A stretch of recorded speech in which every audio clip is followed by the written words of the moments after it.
بسم اللہ الرحمن الرحیم۔ خلافت راشدہ کے ابتدائی ایام تھے۔ سیدنا ابو بکر صدیق رضی اللہ تعالیٰ عنہ کے دور میں ہی اسلامی لشکر شام کی سرزمین کی طرف روانہ ہو چکے تھے۔ رومی سلطنت بازنطینی سلطنت مسلمانوں کی تیز رفتار فتوحات کو دیکھ کر لرز اٹھی تھی۔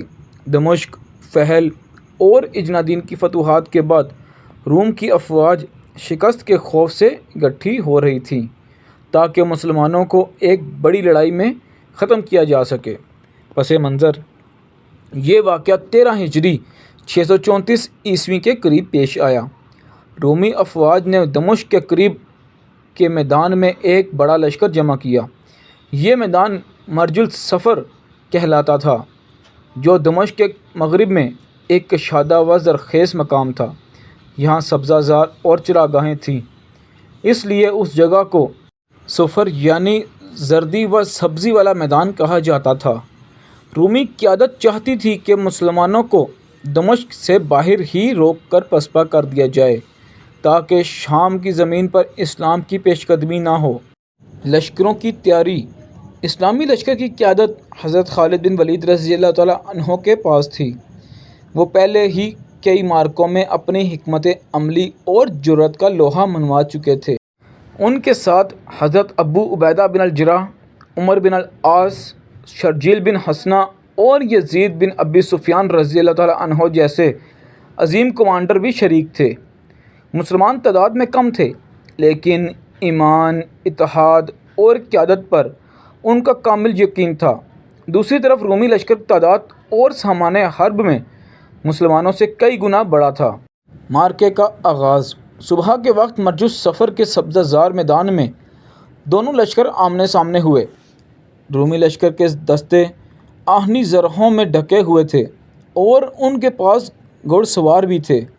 مسلمان صفیں باندھ کر نعرہ تکبیر بلند کرتے ہوئے کھڑے ہوئے۔ حضرت خالد بن ولید رضی اللہ تعالیٰ عنہ نے اپنے مشہور الفاظ کہے، ثبات و صبر اختیار کرو، کیونکہ آج تمہاری تلواریں اسلام کے لیے فیصلہ کن لکیر کھینچیں گی۔ لڑائی شروع ہوئی تو رومی فوج اپنی تعداد کے غرور میں حملہ آور ہوئی، لیکن مسلمانوں نے نہایت ضبط و حکمت سے صفیں قائم رکھیں۔ خالد رضی اللہ تعالیٰ عنہ نے ہلکے ہلکے دستے آگے بڑھا کر رومیوں کو تھکایا اور پھر اچانک پوری قوت سے حملہ کیا۔ فیصلہ کن لمحہ۔ اسلامی لشکر نے نعرہ تکبیر بلند کرتے ہوئے زبردست یلغار کی۔ مسلمانوں کی تلواروں اور نیزوں نے رومی فوج کی صفیں کاٹ ڈالیں۔ رومی فوج کے بڑے حصے نے بدحواس ہو کر پسپائی اختیار کی۔ بعض رومی کمانڈر مارے گئے اور باقی میدان چھوڑ کر بھاگ نکلے۔ نتیجہ یہ معرکہ مسلمانوں کی عظیم فتح پر ختم ہوا۔ مرج الصفر کی یہ فتح دراصل شام میں مسلمانوں کی فتوحات کی توسیع کا اہم سنگ میل تھی۔ اس کے بعد دمشق اور شام کے دیگر علاقے رفتہ رفتہ مسلمانوں کے ہاتھ آ گئے۔